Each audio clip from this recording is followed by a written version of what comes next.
Friends, पिछले भाग में आपने पढ़ा था, जब भी मैं शोभान जी के बर्ताव के बारे में अम्मी या फूफी जान से कहती तो वे हर बार मुझे ही नसीहतें देती कि औरतों को घर बनाने के लिए बहुत सब्र और बर्दाश्त करना पड़ता है। वक्त के साथ सब ठीक हो जाएगा।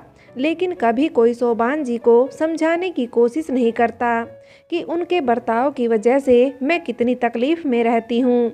बाज़ दफ़ा मैं शोभान जी से अलहदगी के बारे में भी सोचती, लेकिन मैं बेइख्तियार थी। मैं हालत से समझौता करने की कोशिश में खुद को खाक किए जा रही थी। मुझे सब कुछ ठीक होने की उम्मीद बहुत कम थी, क्योंकि मेरे ख्याल से किसी शख्स का स्वभाव तो बदल सकता है, लेकिन फितरत नहीं। अब आगे। अलीफ़ा, अभी तक सो रही हो? तबीयत तो ठीक है ना? जी शोभान जी, वो बस कुछ बेचैनी हो रही है। कुछ चाहिए था आपको? मैं उठते हुए बोली। हाँ, वो मेरी शर्ट नहीं मिल रही है। जी देती हूँ, लेकिन मुझे उठते ही चक्कर आने लगा। अरे क्या हुआ अलीफ़ा? शोभान मुझे संभालते हुए बोले।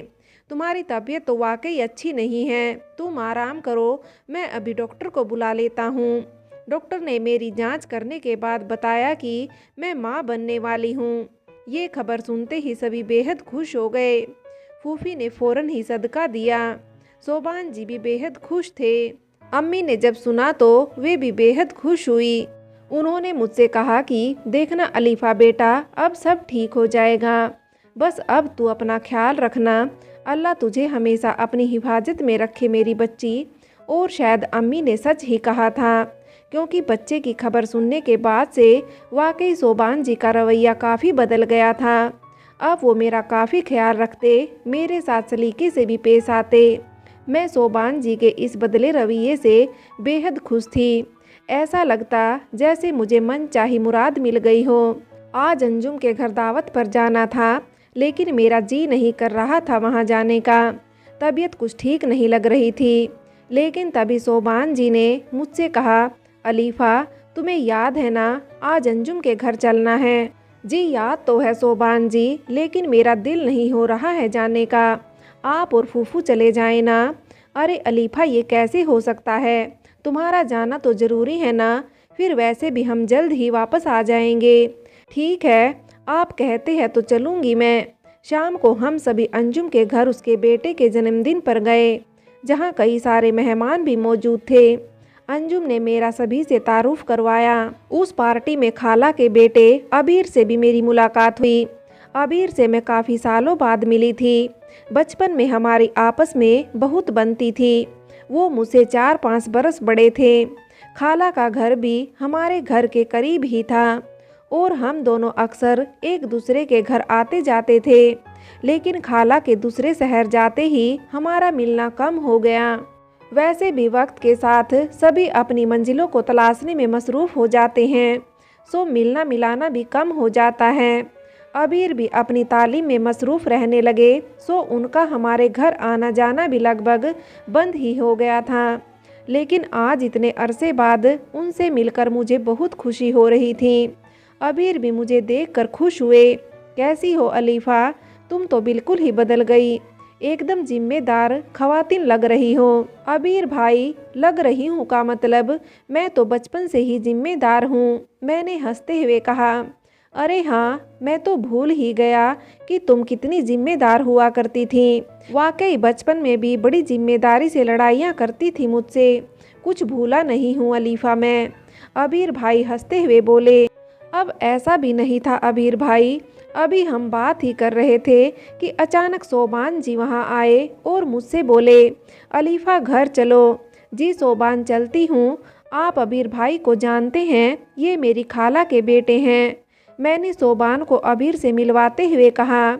मैंने तुमसे घर चलने को कहा है अलीफ़ा, तारुफ कराने को नहीं। चलो यहाँ से। वो गुस्से से बोले। मुझे उनका बर्ताव अच्छा तो नहीं लगा, लेकिन फिर भी मैं बिना कुछ बोले उनके साथ चल दी। गाड़ी में उन्होंने मुझसे कुछ नहीं कहा, बस गुस्से में चुपचाप बैठे रहे।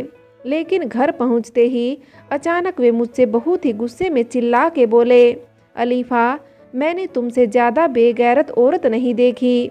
जरा सा मौका मिला नहीं कि गैर मर्द के साथ बातें करने लगी। कुछ तो लिहाज होना चाहिए तुम में। ये आप क्या कह रहे हैं सोबान जी? अबीर भाई मेरी खाला के बेटे हैं, कोई गैर नहीं।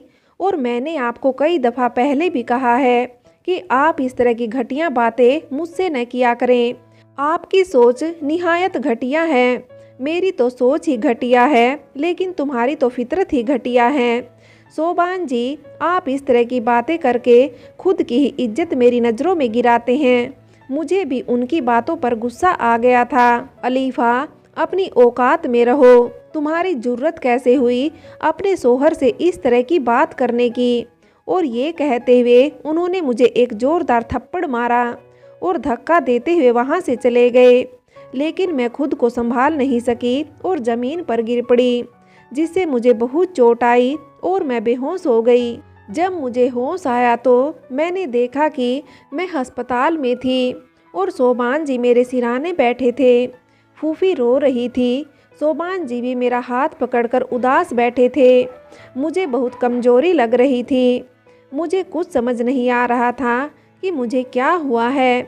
तभी फूफी ने रोते हुए कहा, अलीफा बेटा, थोड़ा एहतियात रखना था ना। देखो तुम्हारी लापरवाही से क्या हो गया। घर में खुशियाँ आने से पहले ही चली गई। ये सुनकर मैं सकते में आ गई। जिस खुशी के आने की वजह से मैं अपने हर जख्मों को भुलाकर एक नई जिंदगी का आगाज करना चाहती थी, सोबान ने वो भी मुझसे छीन लिया। मैं रोना चाह रही थी, लेकिन रो नहीं पा रही थी। अलीफा, मुझे माफ़ कर दो, मुझसे गलती हो गई। आइंदा मैं ऐसी गलती नहीं करूँगा। मैं जानता हूँ कि मेरी गलती काबिले माफ़ी नहीं है, फिर भी अलीफा, मुझे माफ़ कर देना। वो मेरा हाथ पकड़ते हुए बोले, मैं तुमसे बहुत मोहब्बत करता हूँ अलीफा। पता नहीं मुझे इतना गुस्सा क्यों आता है। आज सोबान की किसी भी बात का मुझ पर कोई असर नहीं हो रहा था। मैं अपनी आंखें बंद किए बिल्कुल खामोश लेटी थी। मुझे आगे अपनी ज़िंदगी में सिर्फ अंधेरा ही दिख रहा था। अलीफा, मेरी बच्ची कैसी है? अम्मी की आवाज़ सुनते ही मैंने चौंक कर अपनी आंखें खोली तो देखा अम्मी अब्बू मेरे पास खड़े थे। उन्हें देखते ही मैं अम्मी के सीने से लगकर रोने लगी और उनसे कहा कि अम्मी, मुझे साथ ले चलें, मुझे यहाँ नहीं रहना है। अम्मी मुझे चुप कराते हुए बोली, हाँ बेटा, हम तुझे साथ ही ले चलेंगे। रो मत मेरी बच्ची, सब्र कर, अल्लाह सब ठीक करेंगे। नहीं अम्मी, अब आप सब ठीक करें, मुझे यहाँ से ले जाकर। अब मुझे यहाँ नहीं रहना है। हाँ, हम तुझे ले चलेंगे बेटा, पहले तू चुप हो जा। अम्मी मेरे आंसू पोंछते हुए बोली और फूफी से कहा कि हम अलीफा को कुछ दिन के लिए अपने साथ ही ले जा रहे हैं। तबीयत थोड़ी संभल जाएगी, फिर वापस आ जाएगी। फूफी ने भी अपनी रजामंदी दे दी। लेकिन तभी सोबान जी ने कहा कि अम्मी, अलीफा कहीं नहीं जाएगी, वो यहाँ से सीधे हमारे घर जाएगी। इस वक्त मुझे और अलीफा को एक दूसरे के सहारे की ज़रूरत है। इस हालत में उसका यूं सफ़र करना भी ठीक नहीं है। बेशक आप कुछ दिनों बाद इसे ले जाइएगा, लेकिन फ़िलहाल नहीं। सोबान जी की रजामंदी ना मिलने पर अम्मी अबू मुझे साथ नहीं ले गए। उन्हें भी सोबान जी की दलील सही लगी। मैं घर आ गई, लेकिन एक अजीब सा इज़्तिराब मेरे दिल में था। अब मुझे सोबान के साथ से घुटन हो रही थी। मैं खुद को निहायत तन्हा महसूस कर रही थी। मेरे करीब मेरा कोई अपना गम गुस्सार न था। वक्त के साथ शरीर के जख्म तो भर जाते हैं, लेकिन दिल के जख्म नहीं भरते, और मेरे लिए ये जख्म कभी ना भूलने वाला था। जीने की एक रोशनी दिखी थी मुझे अपने बच्चे की सूरत में, वो भी अब अंधेरे में तब्दील हो गई थी। हालांकि सोबान अब सामान्य हो गए थे। एक रात वो मुझे अपनी ओर खींचते हुए बोले, अलीफा, कितने दिन शोक मनाओगी? अल्लाह ने चाहा तो सब कुछ अच्छा हो जाएगा। तुम्हें यूं खामोश देखकर मुझे अच्छा नहीं लगता। अब तुम खुश रहा करो। जी मैं ठीक हूँ, मुझे नींद नहीं आ रही। सोबान जी सोने दे, मैंने अपना हाथ छुड़ाते हुए कहा। सो जाना, मैं कहाँ जागने को कह रहा हूँ, बस मेरे करीब आकर सो जाओ। वो फिर मुझे अपनी ओर खींच कर बोले, मेरी तबीयत ठीक नहीं है, छोड़े मुझे। क्या हुआ तुम्हारी तबीयत को अलीफा? डॉक्टर ने तो कहा था कि अब तुम बिल्कुल ठीक हो। फिर से ये इनकार क्यों? डॉक्टर को मेरी तकलीफ़ क्या मालूम? वो दर्द तो सिर्फ मैं जानती हूँ। कैसा दर्द? कहाँ दर्द है तुम्हें? चलो कल चलकर डॉक्टर को दिखा लेते हैं। दर्द दिखता नहीं है सोबान जी, महसूस होता है, लेकिन उसे जो महसूस कर सके कोई डॉक्टर उसे नहीं समझ सकता है। मुझे तुम्हारी कोई बात समझ नहीं आ रही है, मेरे करीब आकर समझा दो तो शायद समझ सकूं। ये कहकर वो मुझे अपनी ओर खींच लिए, लेकिन शायद मुझे इन सब के लिए अभी कुछ वक्त चाहिए था। मैं ज़हनी तौर पर अभी भी बेहद परेशान थी। छोड़े मुझे सोबान जी, मैंने कहा ना कि मेरा दिल नहीं है, लेकिन मेरा तो है ना अलीफ़ा। और वो अपनी मनमानी करने लगे। मुझे सोबान का छूना रास नहीं आ रहा था। ऐसा महसूस हो रहा था जैसे शरीर पर हजारों कीड़े रेंग रहे हों। मैंने सोबान को जोर से धक्का देते हुए खुद से अलग करते हुए कहा, मैंने कहा ना सोबान जी कि मेरा जी नहीं है।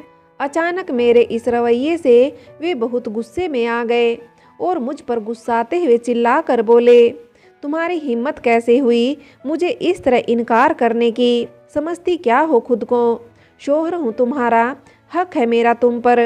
हाँ, सारा हक तो आपको ही है ना सोबान जी, आप शोहर जो हैं। मेरा चाहे कोई हक नहीं, लेकिन मैं भी इंसान हूँ, मेरी भी कुछ मर्जी हो सकती है। मैं कोई आपकी बांदी नहीं जिससे आप जो चाहे सलूक करें और मैं खामोश रहूं। मुझसे गलती यही हो गई कि मैंने आपकी ज्यादतियों को बर्दाश्त किया, लेकिन अब नहीं करूँगी। अगर मेरी मर्जी नहीं है तो नहीं है बस। तुम्हारी हिम्मत कैसे हुई मुझसे इस तरह बदतमीजी से बात करने की? बेगैरत औरत!